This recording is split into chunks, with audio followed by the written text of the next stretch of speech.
Hello students, welcome to कैफेमेंट। आज हम देखेंगे केमिस्ट्री का एक इम्पोर्टेंट टॉपिक जो कि बोर्ड एग्जामिनेशन में प्रोबेबली हमेशा पूछा ही जाता है और ये तो बहुत बेसिक है और आपको पता होना ही चाहिए। तो आज मैं इस टॉपिक के रिलेटेड आपको बेसिक चीज़ें बताऊंगा।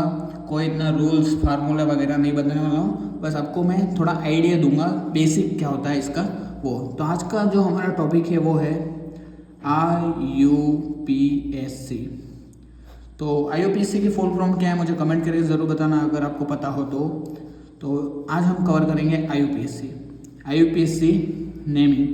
IUPAC नेमिंग हम कैसे कहते हैं, कैसे करते हैं। आई का मतलब होता है इंटरनेशनल। तो इंटरनेशनल यानी कि ये जो हम नेम लिखेंगे किसी भी एलिमेंट का, तो एलिमेंट नहीं, पूरा एक एलिमेंट का ग्रुप होता है, उसका नेम लिखेंगे तो वो इंटरनेशनली वैलिड है। ठीक है, इंटरनेशनल यानी कि आप समझ सकते हो अंतर्राष्ट्रीय, यानी कि वर्ल्ड में कहीं भी वो नेम सही मान्य होगा।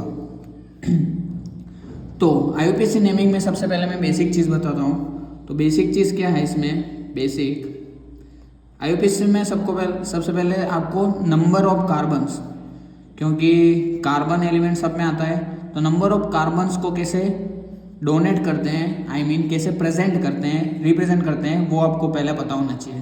तो अगर कार्बन एक होगा, 1 कार्बन होगा तो उसे हम मैथ कहते हैं। 2 कार्बन होंगे तो उसे हम एथ, मैथ, एथ।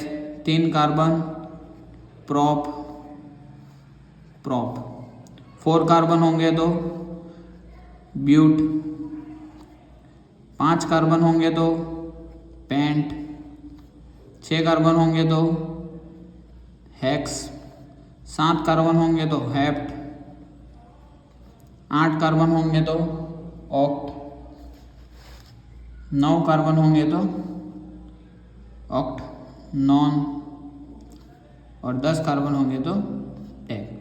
तो 12th में तो आपको 12th में तो आपको 9 या 10 कार्बन तक ही पूछेगा। 11th भी आता है, जैसे कि 11th कार्बन वो आपको इतना पूछेगा नहीं, इसलिए आप 10 तक याद रखेंगे तो आपके लिए इनफ है। तो meth, eth, prop, but, pent, hex, hept oct, non, dec, ये आपको सीरीज है वो मुंह जबान रटी हुई जो भी आप कर सको उसको घोट के पी लो। ये याद होगा तभी आप IUPAC नेमिंग कर पाओगे। तो ये हो गया। तो आज मैं आपको IUPAC नेमिंग 2 एग्जाम्पल के साथ बताऊंगा। तो आज का हम एग्जाम्पल लेंगे वो है ketone and aldehyde. Ketone and aldehyde. अब कीटोन का जो IUPAC है नेम लिखना है, तो कीटोन का जो इसको आइडेंटिफाई करने का जो आइडिया है वो है कीटोन यानी कि ROR से रिप्रेजेंट करते हैं और एल्डिहाइड को RCHO।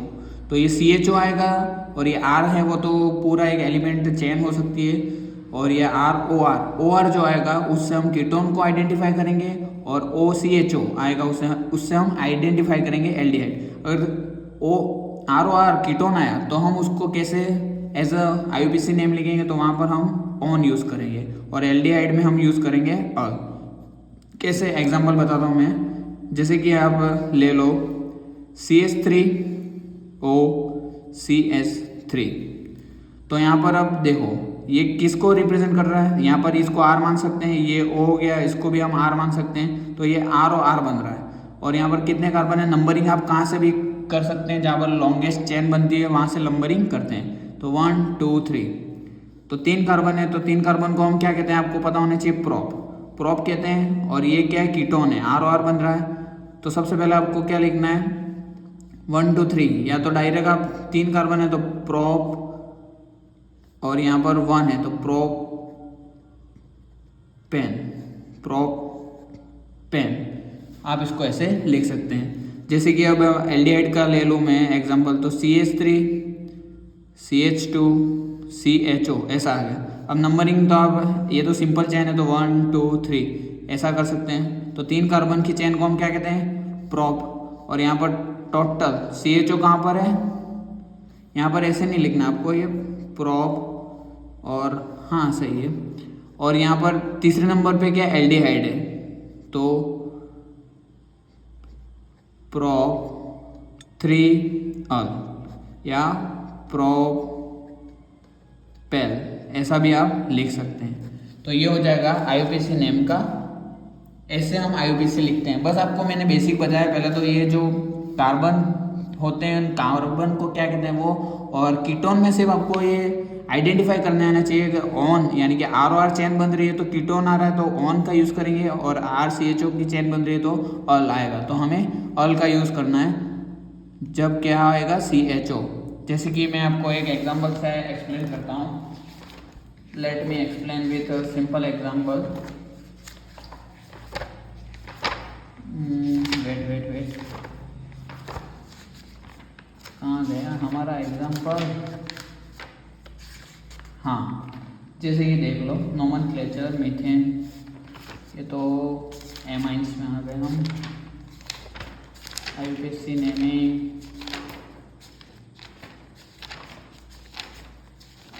कोई इतना मैं फार्मूला नहीं बता रहा हूँ। IUPAC नेमिंग कैसे लिखते हो तो आपको आना चाहिए। मैं सिर्फ यहाँ पर आइडिया दे रहा हूँ आपको कि कैसे लिखते हैं। तो देखो, जैसे कि एक एग्जांपल लेता हूँ मैं, प्रोपेन